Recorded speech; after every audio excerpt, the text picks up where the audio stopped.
Hi guys, welcome back to my channel, and hello if you're new.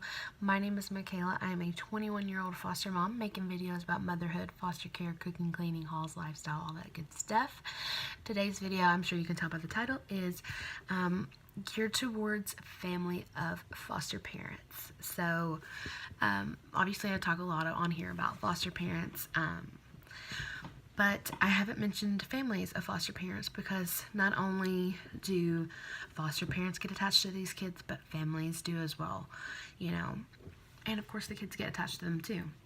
So this is kind of geared a little, geared towards them.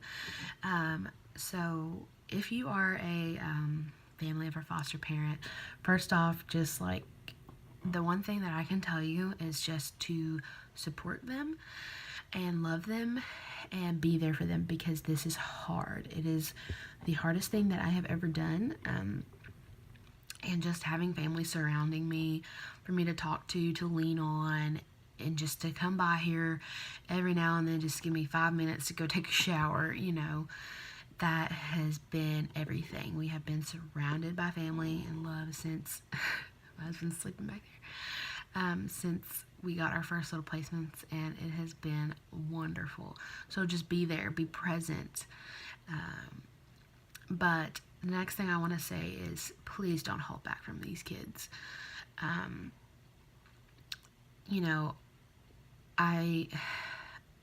would understand why you hold back.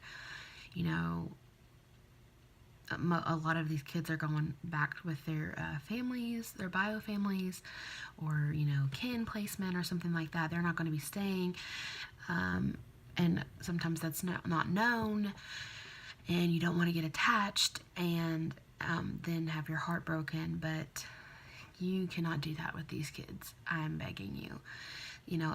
If you are going to put up boundaries with them, I highly discourage that, and I highly discourage that you play a big part for them, because these kids need attachment. They need love. They need just to be surrounded in it. And it is hard. You are going to get your heart broken, just like as parents. But no matter how hard it is, it cannot compare to being a foster child. It cannot compare. So keep that in mind. These kids need your full love and support. So I know you're trying to guard your heart, people, and I can relate. Trust me, I can relate. But you can't. They need it. They need every ounce of love that you can give them. So just be there, be present. The next thing I'd like to suggest is to be present. Don't go weeks and weeks and weeks without seeing them or talking to them, because they're little, they are susceptible, and they forget. So you can't expect them to remember you and to know you and to love you if you only see them every couple of weeks.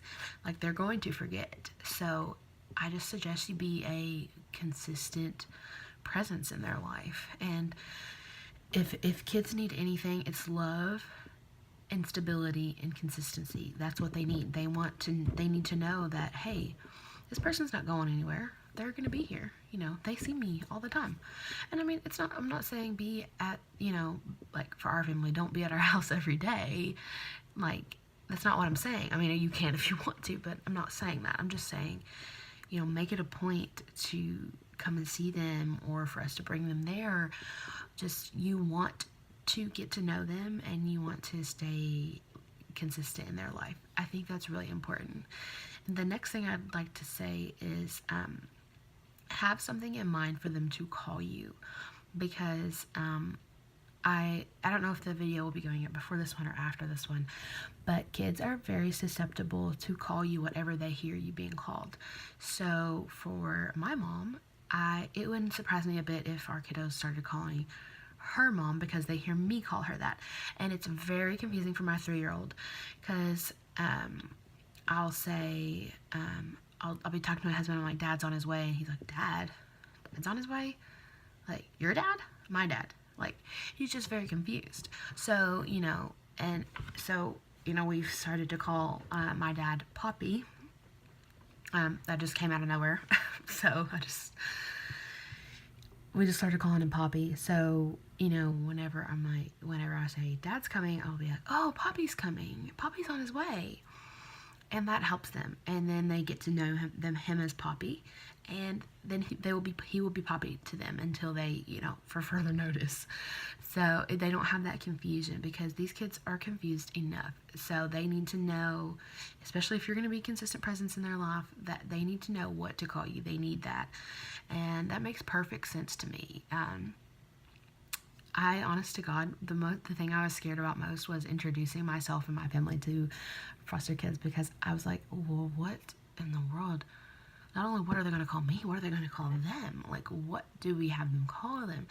And I don't necessarily suggest jumping right into like Mama, Peppa, or Poppy, or whatever. But like for my mom's name is Angie. So I had a little cousin that called her Gigi. So when we first introduced our placements to my mom, we called her Gigi. And, it's not my mom, but it's similar to her, like it's got a little connection to her name. So, and it's easier for them to say. And so that worked out really well. So it's really important for them to have something to call you. That's really all I can say, is just be consistent in their life. Have something for them to call you. Oh man. And don't hold back from them. And also, when it comes to understanding, I feel like there's a lot of confusion, even in my family in the beginning, what foster care really is and what foster parents are. And we are foster to adopt parents. By us saying that, means we are open to the idea of adopting one day, not saying, we're trying to adopt our placements now or anything, but it's just, we are open to the idea of adopting. Some foster parents are not open to the idea of adoption. So that's just, we are foster to adopt parents. So when we get a placement, I feel like there's some confusion thinking that, oh, we're adopting them. No, that's not the case. These kids are foster kids. So their goal, until it is changed, is always reunification. And for those who don't really know what that means, reunification means, reunify with birth parents or family members or something like that. Whoever is safe, that is always the goal, until it is changed. And the only person that can change that is a judge. They change their goal from reunification to adoption. And that can take a long time, and that's just dependent upon the situation. So unless you hear that their goal has been changed, they are not, being adopted. And then after their goal is changed, the whole process turns to TPR, which is termination of parental rights. So don't think that as soon as their goal is changed to adoption, that's it. It's not it. It's a very long process. So that's something else I'd like to get you ready for. It's a long process. Please don't think that if your daughter or son is becoming a foster parent, that they're going to have adopted kids in a couple of months, because that's not going to happen. I mean, I'm not saying that it never happens, but it's just so uncommon. I mean, most of the time it takes a year at least to, get a placement and all this. There's just so much to the system. So, keep that in mind. And keep in mind that they have families. So, you need to be aware of that, and you need to remember that. Because, as excited as you are, like for me and my husband to be parents, they have other parents, and you have to keep that in mind. You have to keep level-headed about it. Otherwise, you're just going to dive in head first, and it's easy to do, but you just need to keep that in mind, because it makes it much harder on the foster parents if you're constantly thinking, if you're constantly asking, oh, are they adopted yet, or are they going to be adopted, most of the time our answer is, I don't know. Don't know what's happening. You know, it's a very slow moving process. So I hope you guys enjoyed this video, and I hope it was helpful for you all.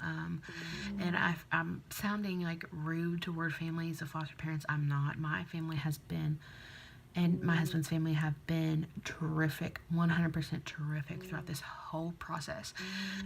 But there are some like questions that have come up, and I think it's good to address them on here, because it's just, you're in uncharted waters. You really are. And you know, there's not many videos out there for foster parents, let alone families of foster parents, because your job's hard too. It is so hard because you get attached to these kids just like the foster parents.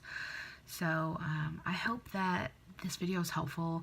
I hope I can have explained it a little bit more so you understand what the process is like, and the kind of things that they go through and we go through.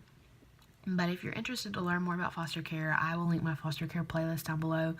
I do all kinds of foster care videos. That's the main portion of my channel.